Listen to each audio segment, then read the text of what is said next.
Children in England rose up global league tables in maths, reading and science. Conservative government action means English schools now top the Western world at maths and reading. The Prime Minister's Schools Bill, which is being voted on in committee this week, reverses the improvements that made this happen. This bill is an act of vandalism. It is wrecking a cross-party consensus that lasted for decades. Why does the Prime Minister think that so many school leaders are criticising this bill? Prime Minister. Mr. Speaker, it was Labour that introduced academies in the first place to drive up standards. Academies are here to stay and will continue to drive up standards. That's what the bill is about. But also in that bill are important provisions for protecting children, including a provision to stop abusers taking children out of school, a unique identifier to ensure the whereabouts of all children are known. What did the Leader of the Opposition do? She instructed all of them to vote against those measures. Christopher, GB News. Kemi Badenosh, it's mid-January. It's the first time you've given a speech, a policy-free speech. The polls have reform ahead of you in the polls. You're going backwards, according to YouGov this week. Why have you allowed Nigel Farage to make all the running, become the voice of the right, as he seems to be at the moment? And can you answer yes or no? Will the Tories and Reform UK merge to beat Labour before the next election? Thank you, Chris, for your wonderful question. So first of all, I will start by saying that Nigel Farage says he wants to destroy the Conservative Party. Why on earth would we merge with that? First of all. But on the point of not having policies, I've just told you, Chris, policies without plans are just announcements. What the Labour Party has been doing, what Reform is doing, is making announcements. We did that as well, and people didn't like it. How well did net zero work? That was the policy. Where was the plan? So what I'm saying is that we're not going to start making promises without plans. We do have policies. We want lower taxes. I've said that we're going to reverse some of the stupid things that Labour's doing, like taxing family farms, for example. We have positions on all these things. We want stronger defence. We want to make sure that we lower immigration genuinely. Those are policies.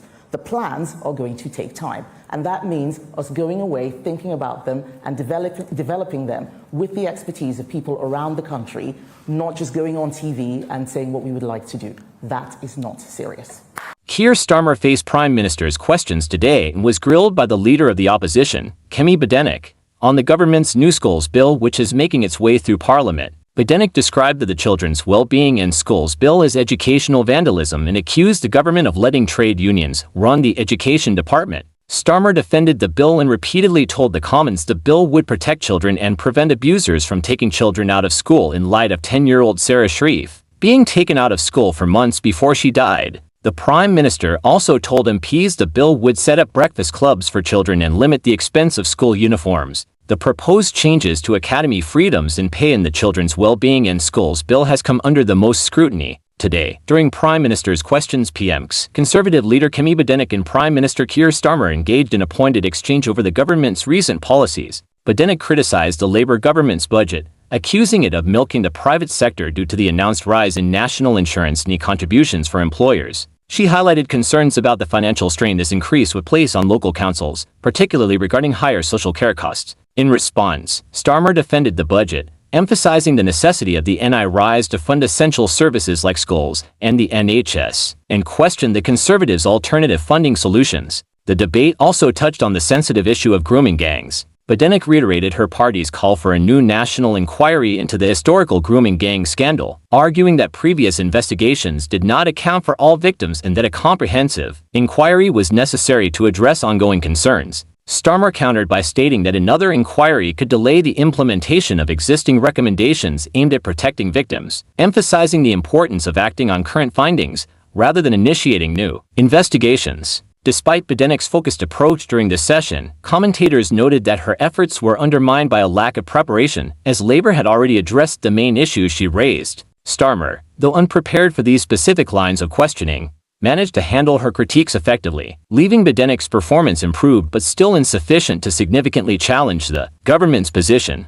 Badenoch has seemingly missed an opportunity to grill Sir Keir Starmer on the failings surrounding Axel Rudakabana's horrific killings last summer. The Prime Minister, who vowed not to leave a stone and turned in an inquiry into the Southport murders, might have expected Badenoch to take aim over a number of issues raised by other Conservative AGs, including Shadow Justice Secretary Robert Jenrick. Badenoch continued by instead opting to quiz Starmer on Labour's education reforms. Ahead of the Leader of the Opposition's first intervention, the Prime Minister also addressed the Southport killings. He said, "We will change the law so that the most serious offenders attend their sentencing hearings." In response to the exchange, Reform UK's Deputy Leader Richard Tice argued it was unreal that Badenoch had not probed Starmer on a topic other than education, while another said there was genuine anger from Kemi and the wider party at what Labour is doing to schools. They put some important stuff on safeguarding in the bill, but the bulk of it is reversing schools' freedoms, rolling back academies, giving unions more control over who can be a teacher and reducing curriculum choice.